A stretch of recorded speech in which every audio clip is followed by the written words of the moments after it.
Okay, Zuhayr. Yeah. Look here.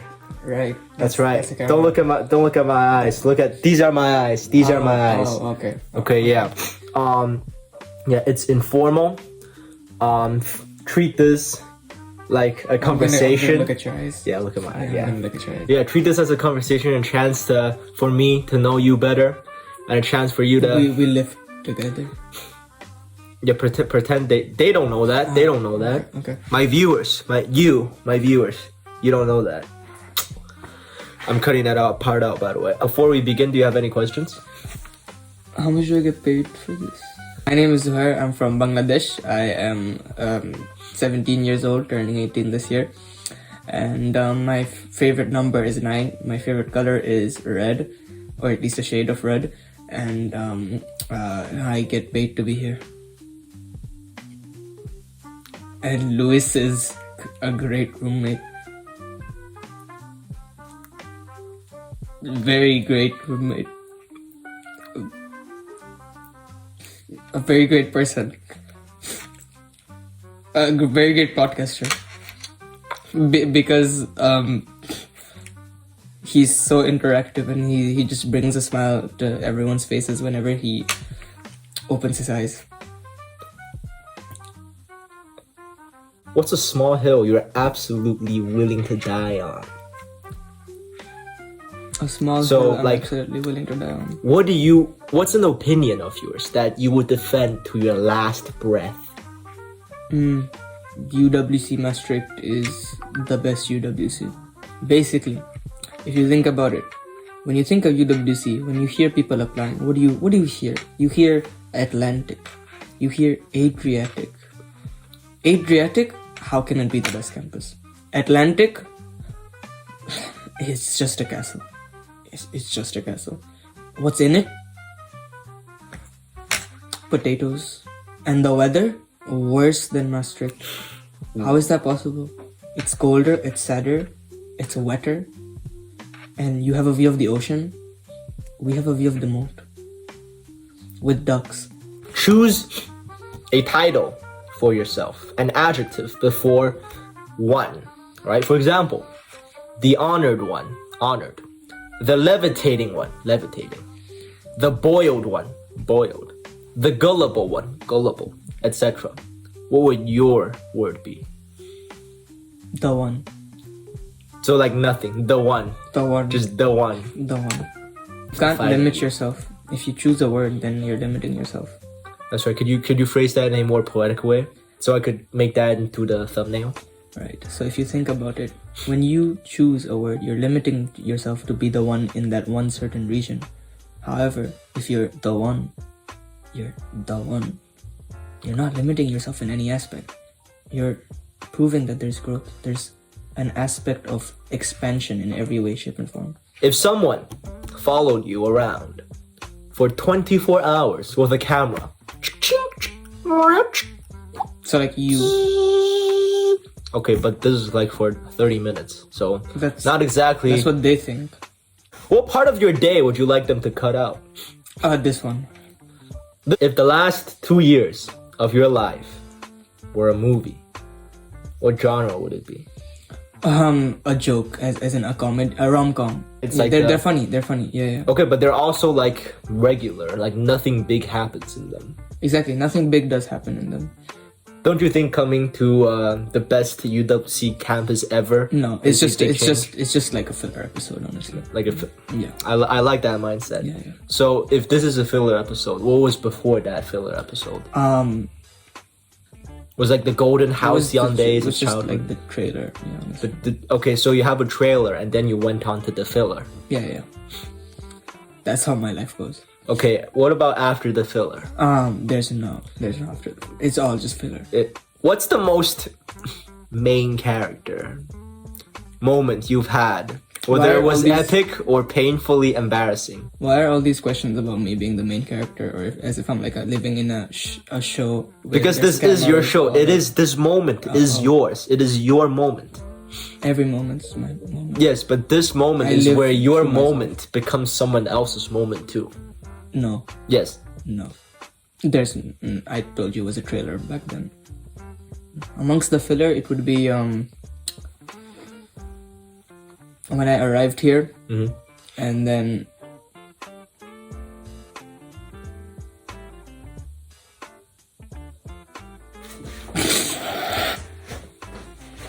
there you go. There it is. Yeah. So I would say that was the main character moment of the year for sure. Yeah. Understood. What is culture shock to you? I don't experience culture shock. You don't? No. Do any of your friends talk about culture shock? Never heard of it. Never heard of it? If your current phase of life, so this filler episode, had a title, like a book chapter, what would it be? Luis harasses Zoo for a year straight. A year straight?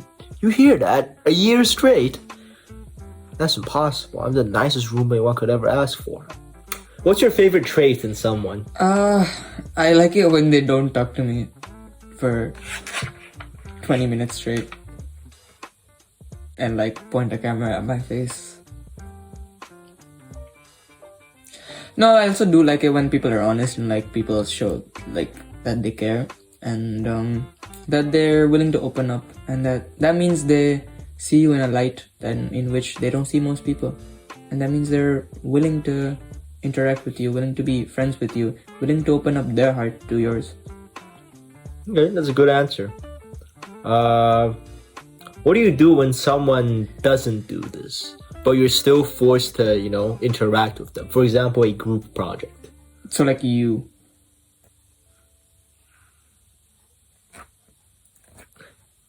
Let's take ourselves out of the equation here. Okay. Let's take me, the glorious Louis, out of the equation here. Right. Like, what do you do? Like, how do you adapt to it? What's your solution to that? Someone who doesn't open themselves to you. Man, I just don't talk to them. Okay, even for a group project setting? Oh, basically, either they do all the work or I do all the work. Usually it's me doing all the work because the other people are incapable. If they're incapable of talking to me, how will they ever be capable of doing the work that's assigned to them? Ooh, okay. All it takes is one conversation. You couldn't even give me that. So, for you, first impressions are very important. No, not at all, actually. The first impressions don't matter whatsoever. Okay, so you'd be willing to talk to someone who gave you a pretty bad or intense first impression. Yeah. Similarly, do you? What sort of impression did I give you first time we met? Next question. Okay. What's your least favorite trait in someone? And don't say something regarded to me. Or do that. Oh, okay. Thank you for giving me freedom. Rare in this economy, from you especially. I would say my least favorite trait in someone is when they're dishonest. Not towards me specifically, even towards themselves. How do you know when someone's doing that? When they regret their actions and when they kind of don't know if what they're doing is right in itself. Okay, but isn't that just being misguided or ignorant? How can they be, dishonest in that case? That would take like deliberation, wouldn't it? You raise a valid point. Then maybe I would say it's when people take actions without being aware of their true intentions or feelings. So they kind of just, because of the fact that they don't know what they want, and because of the fact that they're acting in a certain manner, they're affecting other people. And honestly, I think everyone has to take time for themselves to figure out what they want before they start affecting other people. Can you give me an example of a time where you met someone like this? No. Yes. Too recent. Too recent? How about before in the... No, I've never met someone like that actually. Okay, now you're being dishonest. No. Okay, then how do you... That's a very rude assumption to make. Okay, first of all, I'm sorry. Secondly, how would you know if someone is being dishonest if you've never met someone who's dishonest? You see, people have different experiences, people have different opinions, and I think you should respect that. Okay, but why should I respect a opinion that is baseless? If you think my opinion is baseless, then you disagree with said opinion, but it is still an opinion. Okay, but support your opinion. Like, why do you not like... What's your favorite trait of yourself? Oh, I love that, that I'm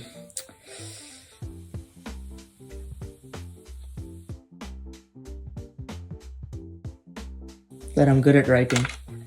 Writing as in? Just writing, just expressing my thoughts in the form of words. And how has it helped you? It helps me kind of process my thoughts. Okay, so do you keep like a diary? No. Okay, then what do you mean by processing your thoughts? Occasionally. Okay, so you journal occasionally? Yes. Okay. Not on real writing, on Google Documents. Yeah. That also counts. Okay, and would you recommend this form of mental coherency or like solution to other people? Everyone has different methods of coping with their own thoughts, and for me it's writing, and I discovered this very recently. Okay. Other people can have different ways they can talk to people. You got therapists, you got friends, and you can also deal with it through yourself. You can talk to your siblings. There's a lot of ways to deal with it, and I think that's a great thing. But I think it's good that you have a method of doing so. You said you discovered this very recently. Tell me about that occasion. What happened? What happened? I don't know. I think when I was running for student council elections, and then I had to do a bunch of research on what the participation council was. What was the participation council? What is the participation council? Yeah, what does it do? It's a body that is consistent of students, staff, and parents, and that's kind of their job to make sure that the leadership body at our school is like kept in check, and they don't have a monopoly on all the power. So like all the decisions they have to make, all of their budgets and everything, it has to be approved through the PC, and it's a Dutch law. So it's just to make sure that our school isn't a dictatorship by the student, like the leadership. Ooh, so it's like a student union. It is, you could classify it as a union, yeah. Okay, and every single school in the Netherlands has a participation council. Yes, they do. Okay, and so you were researching responsibilities of the participation council. Yeah, go on. Just researching upon it as a whole, kind of the fact that most people... Oh my god, that sounded painful. Okay, yeah, the fact that most people in the school don't know what the PC is, and I think that's a really unfortunate scenario we find ourselves in, and I think I really want to change that. So I researched upon it, I wrote about it, and then I realized through that process of writing how much I enjoyed it, and then I discovered that maybe writing is kind of fun. And then I tried to build upon that in other scenarios, as in my personal relationships. Tried to express my own thoughts because I felt that I wasn't doing it enough, like through speaking or any other form. So I wrote about it, and then eventually I realized it's a good way to go about it. And do you write solely for yourself, or do you also write for others, as you mentioned? Occasionally I will show other people my writing, and like people find it interesting because it is kind of your thoughts, your very intricate brain, and when you are able to put it into coherent words, people actually enjoy that a lot. So I think it depends on what I'm writing about, but usually I do it for myself, and sometimes I open it up to other people. Okay, good answer. What's your least favorite trait of yourself? Or what's the biggest thing you think you need to improve on?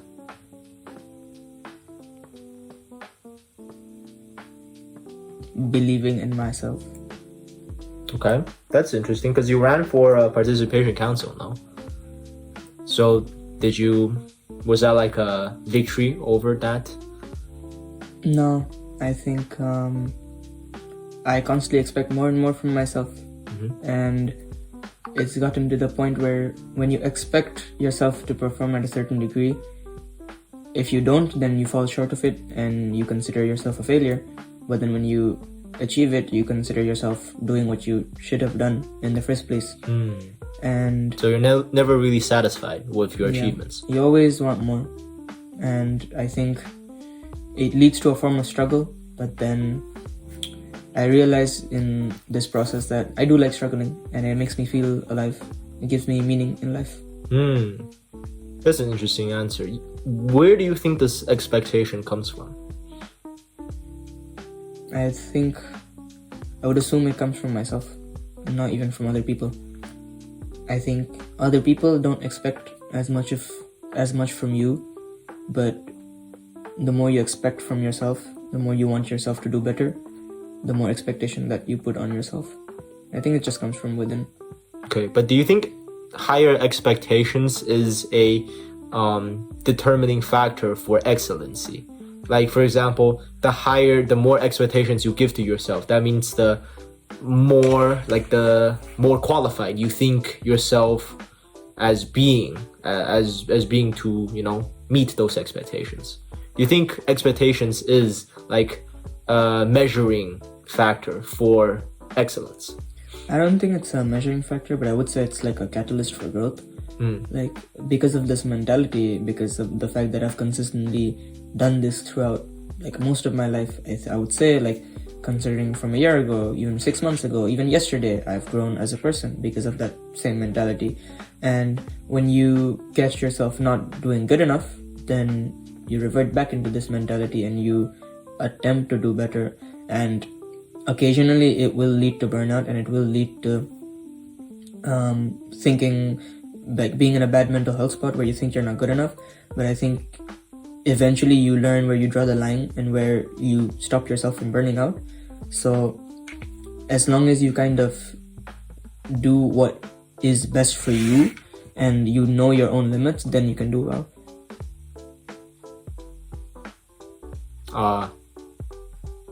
Okay. And where are these limits for you?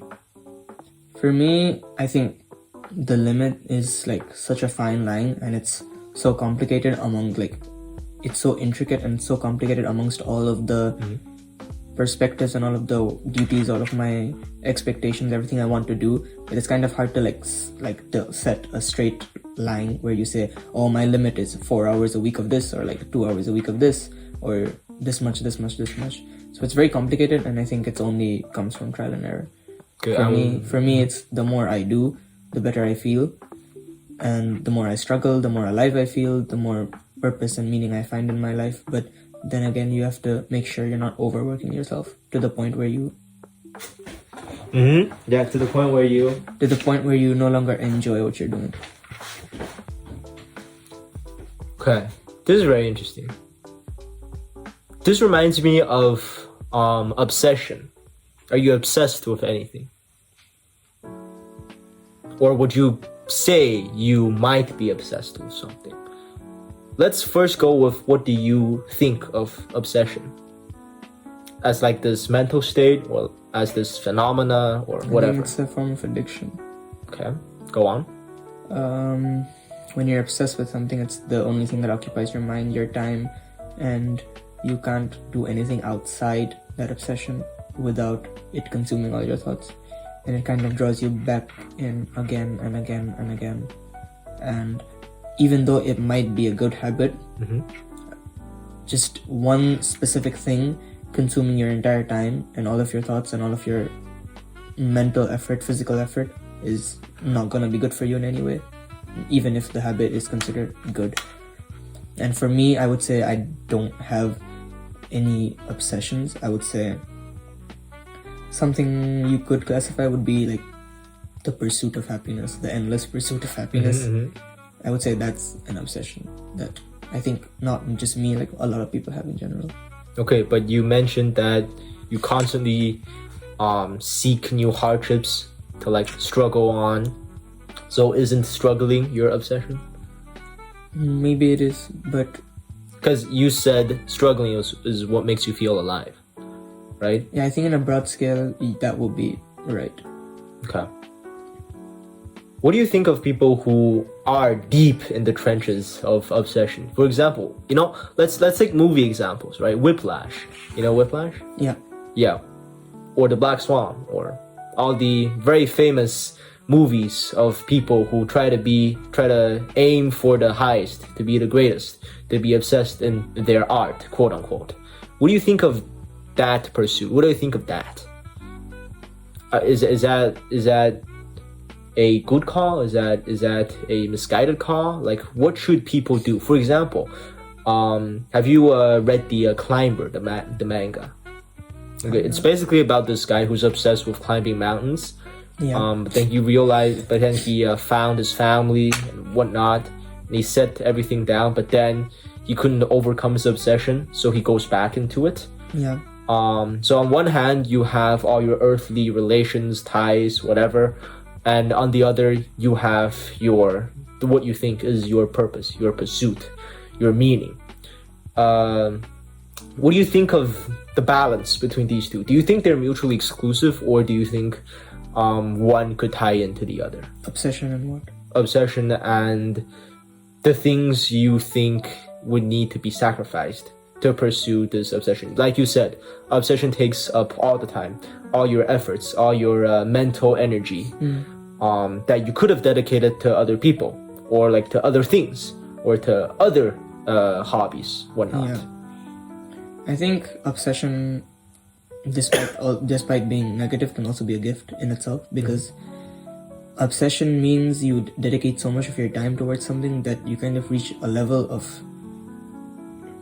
achievement or success towards that goal that you wouldn't be able to reach otherwise. Which is why I think like these obsessions, that's why they make such great movies, because they make great stories, and you kind of have this one driven storyline in this specific obsession. So I think it might make a good story and might make a good movie, but is it healthy in the end, in the real world scenario, to have a single obsession and nothing else, especially in a world where there's so much going on and there's so much that you need to prioritize and so much that you need to focus on? So I would say that obsession, and you said what? The sacrifice?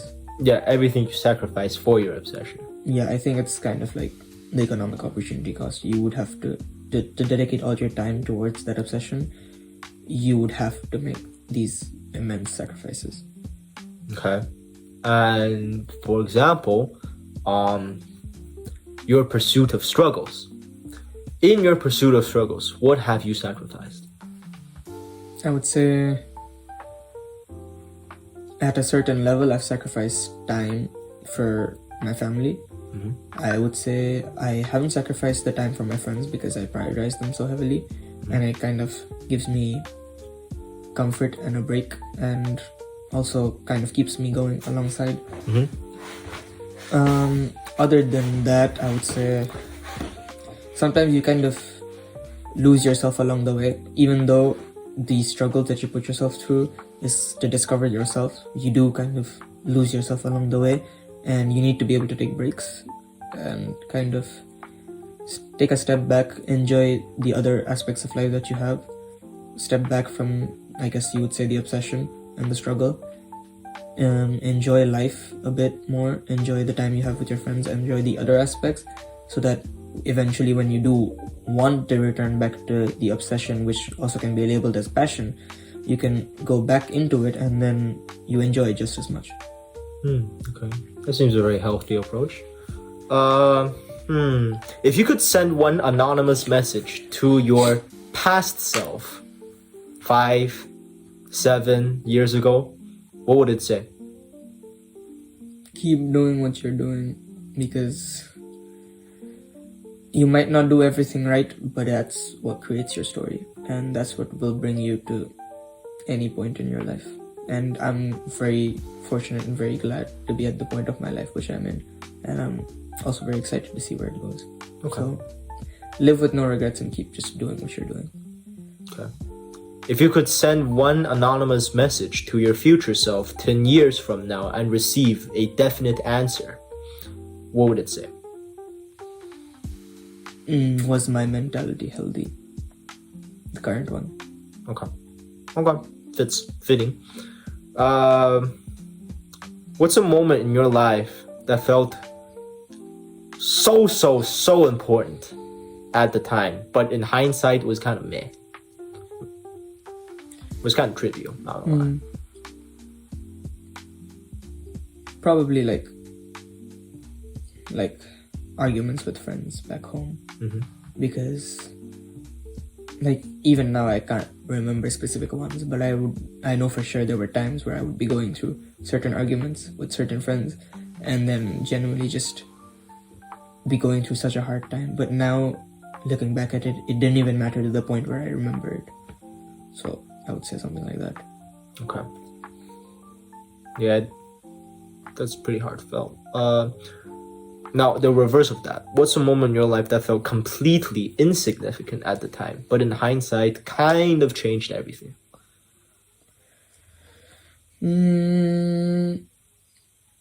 I think when I got into UWC, I didn't realize the impact or the effect. And even now I think to myself, the UWC experience is crazy and not something you can even imagine or predict because of how just insane it is.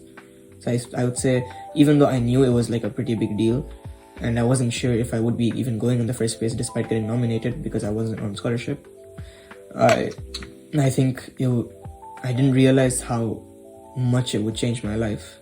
Because when you're living in the moment, when you just receive the news, there's a lot of thoughts in your head, but still somehow you still can't predict what's going to happen. So I think it might have felt a bit insignificant at the time and like not that massive of a deal because you're trying to live in the moment. When I look back at it now, it's definitely like my life is completely different.